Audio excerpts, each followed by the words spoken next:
Welcome to Miss.sheeena's world. Don't forget to like, share, and subscribe.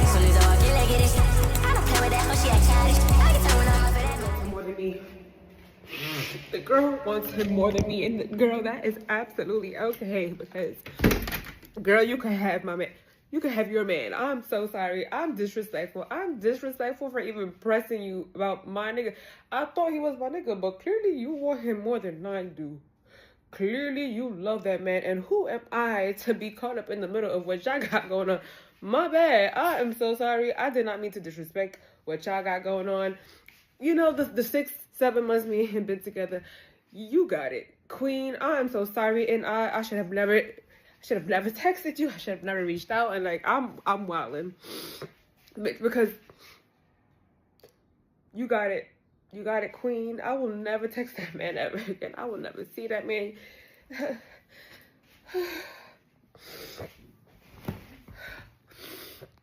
What was that? What was that? I don't know what that was, but you got it. You got it, Queen. I'm sorry. Story time on how I scammed my ex's mistress to pay for my next apartment. And for legal purposes, this story is all alleged. Okay, thank you. Sit back and listen. So, boom, one of the women that my ex had cheated on me with, yes, I said one of, maybe that could be a story from another day, but listen. All right, so one of the women he used to cheat on me with, she was married and her husband was in prison. Now, I found out about the woman. Initially, I reached out to her the first time. She said, oh my gosh, no, that's not what we're doing. I'm a girl's girl. I would never do that. And if you want to chit chat and talk about anything else, me and you can go to lunch together. That's why I don't like when women call themselves girls, because no. Now, I left it alone. But, and this was before my ex at the time found out about double deleting messages.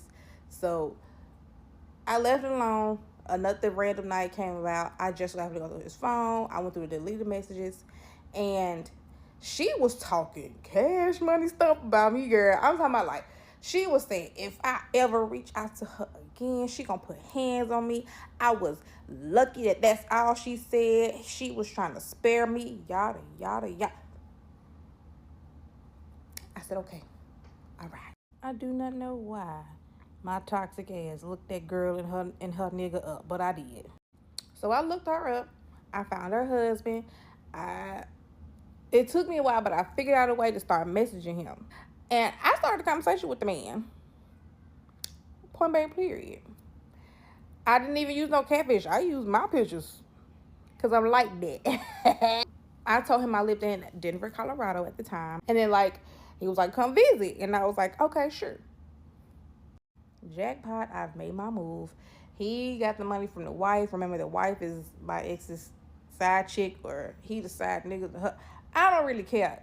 Either way, he got the money from her. She sent the money to him. He sent that money to me. I sent them the screenshots of them messing around, and I blocked the number. And I used that money to put a deposit down on my next apartment when I left that nigga. But I say all this to say, girl, if that man is cheating, don't do no beating, okay? Use one of them hoes, do some treating.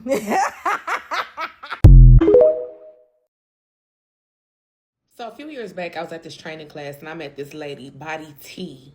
I'm talking flat stomach, big old booty, hair laid, nails done, early 50s. You couldn't tell, though. She had to tell me that. Long story short, she asked me if I could take her home because she was having an issue with her car, and I was like, yeah, girl, no problem. She explains to me that she really should be asking her little boo thing, and if he found out that I was taking her, he would go crazy. She explains that he's very controlling, very manipulative, and he's been doing this for the past 15 years. And then she tells me she doesn't understand why she deals with him because he's married. But he told her that he would leave his wife every year for the past 15 years. Long story short, she was like, please don't ever end up like me. She was in love with him, so it's too late for her to leave, according to her. She said it's gotten to the point where his kids have found out about her and have physically assaulted her in the streets. But he has her mind. He really has her believing that one day he will choose her. And we all know how that story is going to end. You know what's worse than getting cheated on?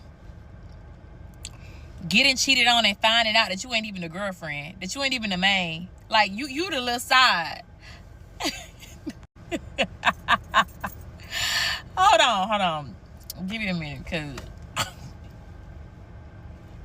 y'all know I got a story for y'all. I never forget.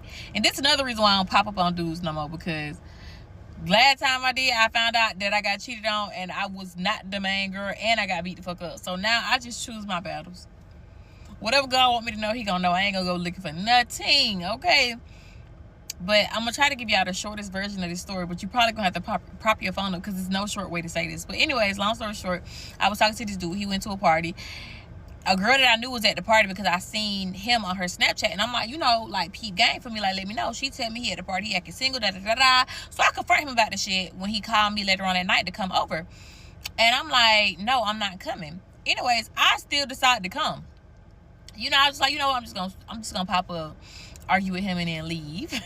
I know, I was young. It was like years ago. But I get there, and it's the car already there. So I wait. Him and the girl kiss, go in the house. And I'm like, you're fucking lying, because it just gave like I'm the only girl that he wanted. Like, that dudes be manipulative as fuck, bro, because I really just did not have no indication of it being another girl. Like, I see you all the time. We don't live in the same city, but I come up here all the time. I see you. Like, we spent COVID together. Like, where do you have time to talk to another girl? One thing about a nigga though, they gonna have the time. So anyways, I walk in the house. Well, she let me in the house. Me and her have a short conversation. She let me in the house. I pulled the cover off. He like, get out. That's what he said. Get out. Not like trying to defend himself, nothing. Fast forward, I'm not going to go into the details of what I did after he said that. But we go downstairs and he acting like he don't know me. Like, he's like, who are you? Like, who are you? Who are you? And I'm looking at her and she looking at me like, who are you? And I'm like, bitch, I don't even know who I am. What is my name? Because I'm confused. And I was like, you don't know me? Like, I really felt like I'm in a dream, because like, what the fuck is happening? Like, you don't know me? He like, I mean, I know you, but you're not my girlfriend. Like, that's my girlfriend. But he had braces, lip leaking. Don't play with me. Allegedly. So give you a minute, bro. And I don't even know why I did that, because after that, I'm talking about, man, Donkey Kong my ass. I'm talking about, I couldn't even, I got beat the fuck up, okay? I couldn't even move the next day. I was purple and black, okay? Purple, blue, and black. Anyways, it was so embarrassing because you beat me up in front of the girl that you cheating on me with. And so I'm thinking like, oh, okay, he's still finna fight for me. No, he grabbed her. He's like, you come in the house, you get the fuck out. He's talking to me. Like, mind you, this man was just so sweet to me like the day before. But I caught you cheating and you just treat me like I ain't nobody. Man. That's why I be like, I need to know. I need to know what we doing. Because I hate to be the one that's confused. And I was, in fact, confused. What was the worst situation you've been in terms of heartbreak that produced the best song?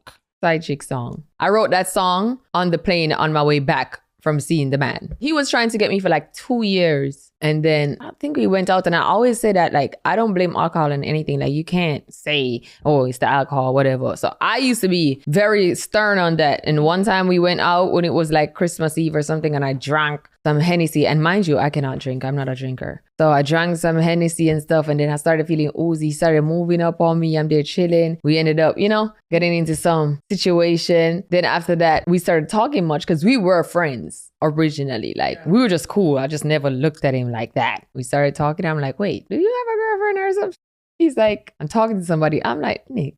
And so when I found out, I'm like, you put me in a weird predicament now. Like, I'm not one of those girls. Yeah. Like, you shouldn't even have played with me like that. When I did find that out, I told him that, listen, I'm here for the trip. And then the girl was pregnant too at the time. Come on, girl. I'm like, bro, I did not know the girl was pregnant. I just found out about the girl. I'm like, okay, this is weird. But then something while I was at the airport, ticket buy, everything, about to step on a plane, something just said, wait, what if you have a kid? You have a kid? So he started acting weird. I'm like, yo, what is going on right now? He's like, yes, one is on the way. I said, oh, hell nah. And we were dating for 3 months, known each other for years. I'm like, okay, now, I don't think I can go no further. I'm giving you 3 months. I'm coming on that plane. You're going to buy me some shit.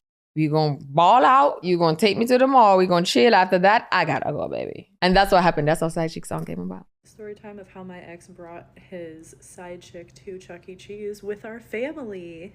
I was off work for a little bit and was playing with our son, and he came home from work and said, hey, I invited this girl to come with us to Chuck E. Cheese.